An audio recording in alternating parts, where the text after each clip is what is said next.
तो दोस्तों कैसे बना सकते हैं पावर पॉइंट के अंदर इस तरीके की खूबसूरत सी पावर पॉइंट प्रेजेंटेशन, जिसमें देखिए एक हमने यहाँ पे एक मशीन बनाई है जिसमें के अंदर से हमारी बॉल्स यहाँ पे निकल रही हैं। आप देखेंगे मशीन का पीछे का हिस्सा पीछे रखा है, आगे का हिस्सा आगे है और बॉल हमारी एक-एक करके इसके अंदर से आ रही हैं नॉन स्टॉप।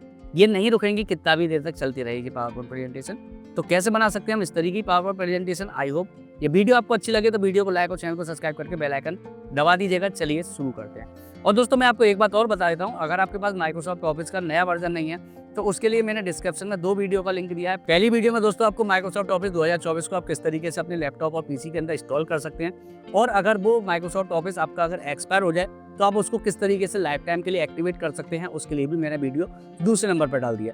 तो अगर आपके सिस्टम के अंदर माइक्रोसॉफ्ट ऑफिस का नया वर्जन नहीं है तो आप उसको पहले डाउनलोड कर लीजिएगा, उसके बाद ये वाली पावर पॉइंट प्रेजेंटेशन बनाइएगा। इनको बनाने के लिए कम से कम आपके सिस्टम के अंदर माइक्रोसॉफ्ट ऑफिस 2016 से लेकर 2024 तक के बीच का कोई भी होना चाहिए। तो चलिए शुरू करते हैं और सीख लेते हैं। कि हमारे पास ये आ रहा है यहाँ पे, तो हमने इसको सिलेक्ट किया और यहाँ से हमने कर दिया इसको डिलीट। अब सबसे पहले हमें यहाँ पे बबल्स को निकालना है, तो बबल्स को निकालने के लिए हम इंसर्ट पे गए, शेप पे गए और यहाँ से हम लोग ले लेंगे एक सीधा रेक्टेंगल कुछ इस तरीके का, और इसको हम पेज के लास्ट तक रखेंगे। जितनी हमें ज़रूरत है उतने हिसाब से सेट कर लेते हैं हम इसे।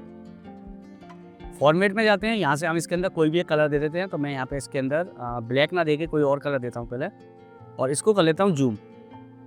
तो हमने इसकी पेपर को जूम कर लिया, इंसर्ट पे आए, शेप पर आए और यहाँ से हमने एक सर्किल लिया कुछ इस तरीके से, और यहाँ इसके पॉइंट्स पे लगा के इसको यहाँ तक खींच लेंगे इस तरीके से। ठीक है, अब इसके अंदर जो भी कलर आ रहा है इस कलर को पहले हम कर देंगे नो फिल, ताकि ये आर पार दिखने लगे। अब देखिए यहाँ पे हमारा रेक्टेंगल दिख रहा है, तो हम रेक्टेंगल पे क्लिक करेंगे, राइट क्लिक करेंगे और यहाँ पे मिलेगा एडिट पॉइंट। इस पर क्लिक करके इसकी तरफ दोनों तरफ आपको पॉइंट देखने के लिए मिल रहे हैं। इन पॉइंटों को पकड़िए और यहाँ से इस तरीके से जो हमने शेप बनाई है सर्किल की, उसके अकॉर्डिंग यहाँ पे आपको सेट कर देना है, बिल्कुल मिला के। तो ये कुछ इस तरीके से आपकी शेप बन जाएगी, यानी कि ये एक कंटेनर बन जाएगा, यानी कि एक क्यूब बन जाएगा, जिसके अंदर आप कुछ भी चीज़ डालेंगे और निकालेंगे तो यहाँ पे आपको दिखेगा।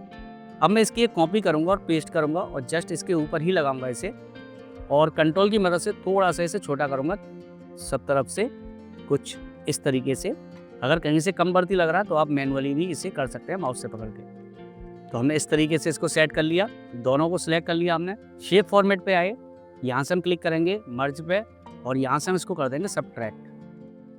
अब सबट्रैक्ट करने से क्या होगा, इसके अंदर जब आप कोई भी कलर डालोगे तो इसके अंदर पूरे में एक ही कलर आएगा इन दोनों के अंदर, और बीच का हिस्सा आपका खाली आएगा।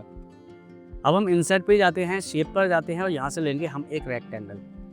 तो हमने एक रेक्टेंगल लिया और इसके पॉइंट्स पे लगा के रख दिया, और जो इसकी शेप आउटलाइन है इसको हम सबसे पतली रखेंगे, जो सबसे छोटी पतली हो, और अंदर जो कलर भरा हुआ है उसको हम कर देंगे नो कलर। ठीक है, अब हम इसको और सर्किल को दोनों को सिलेक्ट करेंगे, फिर से हम शेप फॉर्मेट पे आएंगे और यहाँ से हम क्लिक करके कर देंगे इसको सबट्रैक्ट। तो ये कुछ इस तरीके से कट जाएगी हमारी। इस पर लाइन कलर आ रहा है तो इसकी लाइन कलर को भी हम यहाँ पर नन कर देते हैं पहले। तो ये कुछ इस तरीके से आ गई।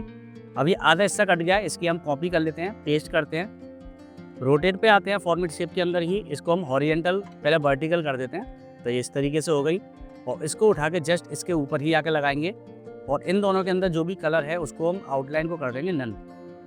बस इनके अंदर जो गैप दिख रहा है ये गैप हमें नहीं दिखना चाहिए, तो हम इनको बिल्कुल पास में लाके मिला देंगे एक दूसरे से। इन दोनों को सिलेक्ट करो, शेप फॉर्मेट पे आओ, यहाँ पॉइंट पर क्लिक करना है आपको, यहाँ से आपको इस पर क्लिक करिए फिल पर, और फिल के अंदर जाके ग्रेडियंट, और यहाँ पे आपको कुछ कलर के प्रीसेट मिलेंगे, तो कोई भी एक कलर प्रीसेट आप यहाँ से ले लीजिएगा। तो मैं यहाँ से कोई सा भी एक कलर यहाँ पे डाल देता हूँ। तो मैंने ये कलर इसके अंदर डाल दिया। थोड़ा सा कलर वगैरह को अपने हिसाब से आप यहाँ पे सेट कर लीजिएगा। कुछ यहाँ पे डायरेक्शन वगैरह आएंगी, कोई भी एक डायरेक्शन वगैरह लेके आप यहाँ पे इसको सेट कर लीजिएगा जैसे भी आपको अच्छा लगे। और जो आपने कलर उसमें डाला है वही कलर आपको इसमें भी डालना है। तो हम इस पर क्लिक करते हैं, शेप पर ही होम पर आते हैं और यहाँ पे आपको मिलेगा फॉर्मेट प्रिंटर, इस पर क्लिक करिए और इस पर क्लिक कर दीजिए। तो ये हमारे पास एक क्यूब बन गई कुछ इस तरीके से। अगर ये पूरी क्यूब आपको यहीं रखनी है तो ठीक है, लेकिन अगर आपको इसको किसी और एंगल पे ले जाना है तो आप इसको पहले सेलेक्ट कर लीजिए, कंट्रोल जी से ग्रुप कर दीजिए, या आप फॉर्मेट पे जाके यहाँ से भी आप ग्रुप कर सकते हैं इसे। अब हमें मान लीजिए कि मैं इसको यहाँ ना रख के अगर मैं ऊपर से रखना चाहूँ तो मैंने इसको थोड़ा टेढ़ा किया और इसको मैंने यहाँ पे लाके सेट कर दिया। F5 दबाते हैं तो कुछ इस तरीके से यहाँ पे आपको दिखेगा। हम स्केप करके हटाते हैं। अब जो हमने इसको ग्रुप किया है फिर से हम शेप फॉर्मेट पे आएंगे, यहाँ से हम इसको अनग्रुप कर लेंगे। तो ये सब अलग अलग हो गए। अब हमें बनानी है एक बॉल। तो हम शेप पर ही आए, यहाँ से हमने क्लिक किया और यहाँ पे एक बॉल ले ली और शेप फॉर्मेट पे आके यहाँ से हम इसको 2 बाई 2 सेंटीमीटर में सेट कर लेंगे एंड एंटर। अब इसको मैं थोड़ा जूम करूँगा। अब देखिए ये जो बॉल है बिल्कुल नॉर्मल है, हम इसको नॉर्मल ना होके हम इसको करते हैं 3D में कन्वर्ट। 3D में कैसे करना है, इस पर क्लिक करिए, फिर से आप शेप फॉर्मेट में ही आइए, यहाँ से एरो पे क्लिक करिए। अब यहाँ पे आपको मिलेगा इफेक्ट का, इस पर क्लिक कर दीजिए और यहाँ से आपको 3D रोटेट पे आना है। यहाँ पे आपको इसकी रोटेशन को बढ़ाना है। जब आप इसकी रोटेशन बढ़ाएंगे तो आपको बीच में एक चपटा सा पन दिखेगा, तो ये चपटा सा पन आपको नहीं दिखना चाहिए। तो अभी हम दोनों को पहले बढ़ाते हैं। अब देखिए बीच में आपको दिख रहा है चौकोर सा, तो हम थोड़ा सा इसको और बढ़ाएंगे। बिल्कुल सही आया है हमारा 29 पे, तो हम 29 ऊपर रख रहे हैं और हम 29 ही नीचे रखेंगे। अब इसके बाद जो नीचे इसका बॉटम लेवल चल रहा है, इस पर भी हम 29 करेंगे और यहाँ पर भी हम 29 करेंगे, बॉटम लेवल पे एंड टॉप लेवल पे। तो हमारे पास एक बॉल बन चुकी है। अब हम शेप फॉर्मेट पे आए, आउटलाइन कर दी नन। तो ये हमारे पास एक बॉल बन चुकी है। इस बॉल को यहाँ लेके आते हैं, तो बिल्कुल परफेक्ट है हमारे लिए।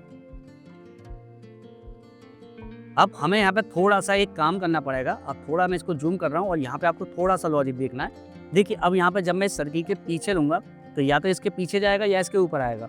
तो मुझे क्या है, ये वाली जो एरिया है ये हमने 2 टुकड़ों में बांटा था, इसीलिए बांटा था कि हम इस वाले पे क्लिक करेंगे, शेप फॉर्मेट पे आएंगे और इसको हम कर लेंगे फ्रंट, यानी इसके ऊपर आना चाहिए। और ये जो रेक्टेंगल है इस पर भी क्लिक करके इसको भी हम ऊपर करेंगे इसके। तो हमें आधी बॉल दिख रही है, बिल्कुल सही दिख रही है। अब हमें क्या करना है, इसको फिर से हम एक बार ऊपर ही करेंगे बॉल को, क्योंकि हमें इसमें एनिमेशन भी डालना है पहले, बाद में हम इसको पीछे करेंगे। तो हमने इसको सिलेक्ट कर लिया। पेपर की जूम को अब आप नॉर्मल कर दीजिए। अब हमें क्या करना है, ट्रांजिशन पे, इस पर एनिमेशन पे आना है।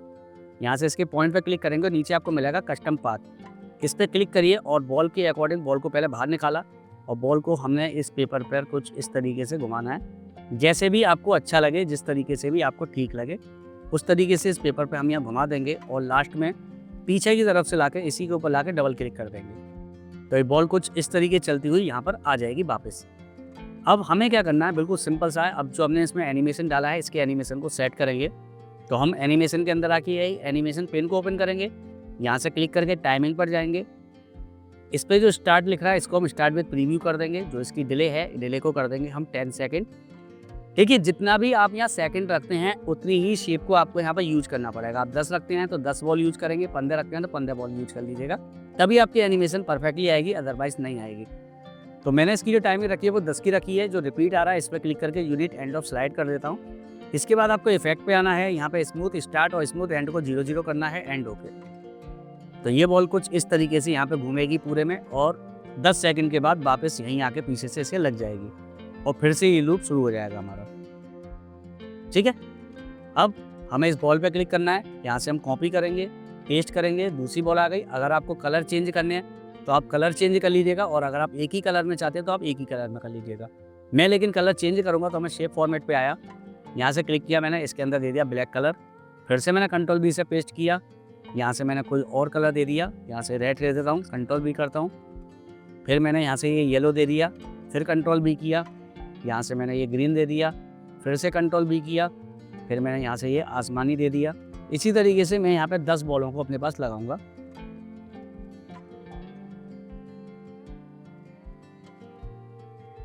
तो ये हमने अपने पास 10 बॉल बना ली हैं। अब हम इन 10 की 10 बॉलों को यहाँ पे सिलेक्ट करेंगे कुछ इस तरीके से।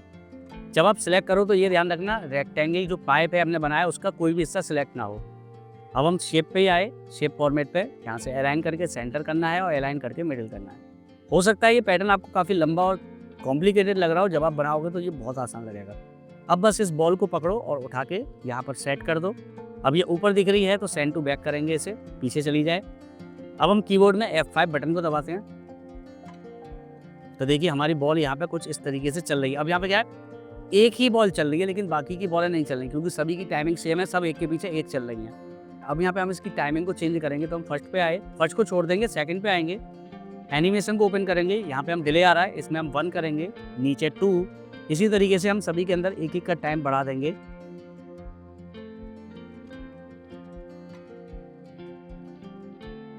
और लास्ट वाली पे हमारी पे 9 का टाइम आ गया और एंटर।